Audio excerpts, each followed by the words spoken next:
আসসালামু আলাইকুম guys, this is cycle adventure with প্রান্ত। তো একটা জিনিস কি, আপনারা অনেক সময় গ্রুপ রাইড করছেন কিন্তু খারাপ অভিজ্ঞতা হয় না, এমন কি কোনো সময় হয়েছে? অবশ্যই সবার সাথে খারাপ অভিজ্ঞতা হয়েছে। তো আজকের ভিডিওতে এই সমাধানটা আপনাদেরকে দিয়ে দিব।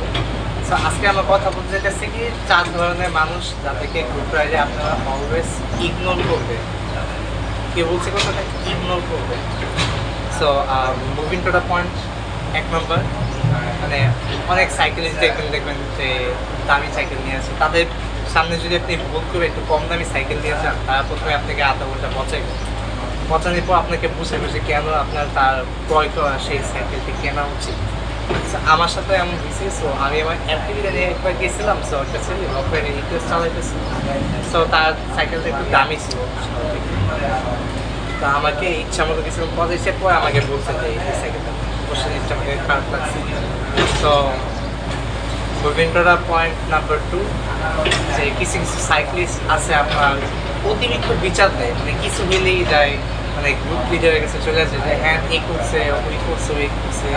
আপনাদেরকে একটা স্টোরি বলি যে আমি গতদিন 3 ছবি রাতের বেলা আপনার নামাজ শেষ করে গিয়েছিলাম। যাওয়ার সময় একটা রোড বাইকের বোর্ড তুমি আমাকে পিছন থেকে লাগাই দিচ্ছে নর্মালি, ঠিক আছে, সমস্যা নেই। আমাকে বলছিল হ্যাঁ আমার এই দোষ ছিল, এটা আমার মিস্টেক হয়েছে। সো যেই কথা বললাম যে এই অতি বিচারী পাবলিক একজন জিনিসটা দেখছে, দেখে এক গ্রুপে কে বলতেছে কি আমার দোষ, আমি জড়িয়ে ফেলাই গেছি, জড়িয়ে। সো এই টাইপের পাবলিক তো আপনারা ইগনোর করতে পারেন।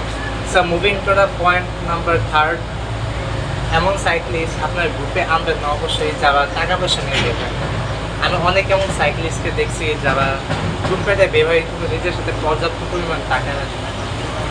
আর তাদের এই কর্মকাণ্ড আপনি দেখতে পাবেন যখন দেখা গেছে তারা আপনার সাথে বসে খাইবো দাইবো, কিন্তু যখন বিল দেওয়ার টাইম হবো না তারা পালায় যাবো, বাথরুমে চলে যাবো, অথবা অন্যভাবে ওদিকে দেখে তাকাইবো, বিল দিতে চাইবো না। সো দেখা গেছে গ্রুপে আপনারা সবাই মিলে হয়তো বিল দিয়ে দিন, কিন্তু একজন মানুষ সেটা তার বিল দিয়ে দেয়। তো এটা একটা খারাপ জিনিস, একজনের সবার বিল দেওয়া। আমি অনেক সাইকেলিস্ট গ্রুপে দেখছি যে একজনের সবার বিল দেওয়াতে দেখা বাকিজন মানুষও মানে তার উপর নির্ভরশীল হয়ে গেছে। So moving to the point number 4, আপনাদের গ্রুপে যখন গ্রুপে রাইড করবেন তখন এক ধরনের সাইকেল আপনার অলওয়েজ দেখতে পাবেন, রয়েছে রেসার।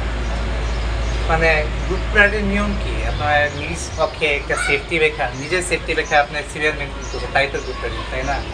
ওই রাইডার যারা আছে ওরা কী করবো, মানে আসছে ওরা ধরো টানচুর করবো, গ্রুপ রাইডারকে ফলো করবো না, যিনি গ্রুপ লিডার আছে তাকে ওভারটেক করার চেষ্টা করবে। সো এমন সাইক্লিস্টে অবশ্যই মানে একটু দূরে থাকবেন, কারণ এরা সিরিয়াল মেনটেন কম টানাটানি করতে অনেক বেশি পছন্দ। তো এই ছিল 4টা পাবলিকের ক্যাটাগরি যাদেরকে আপনি গ্রুপ রাইডে অবশ্যই মনে করতে পারেন যদি গ্রুপ রাইডটা মানে এক্সপিরিয়েন্স ভালো করতে চান। সো আজকে এই ভিডিওটা এই পর্যন্তই, আর বেশি কথা বলবো না। যদি ভিডিওটা ভালো লেগেছে লাইক অ্যান্ড সাবস্ক্রাইব করে দিন, বাকিটা আপনাদের উত্তর। So this is your rider, by.